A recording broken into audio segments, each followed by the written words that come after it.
அனைவருக்கும் இனிய காலை வணக்கம். இன்னைக்கு காலையில் பூத்த பூக்கள் எல்லாம் என் பொண்ணும் பையனும் கட் பண்ணி எடுத்துகிட்டு வந்துட்டாங்க. அதனால் நான் ஒரு 10 மணிக்கு மேலே தாங்க மாடி தோட்டத்துக்கு போனேன்.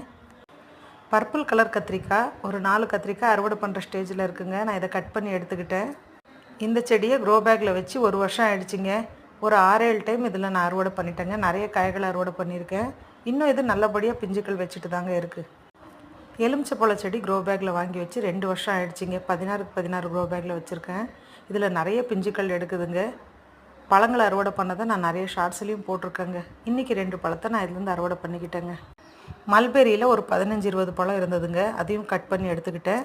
போன டைம் பழம் எல்லாம் பழுத்து முடிச்சதுக்கப்புறம் நான் எல்லாத்தையும் ட்ரிம் பண்ணி விட்டப்போ ஒரு 4 குச்சி மட்டும் ஒரு க்ரோ பேக்கில் வச்சுருந்தேன்.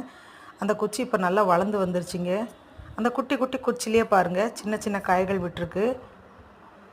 என் வீடியோ உங்களுக்கு பிடிச்சிருந்தா சப்ஸ்கிரைப் பண்ணுங்கள், லைக் பண்ணுங்கள், ஷேர் பண்ணுங்கள். பாய்.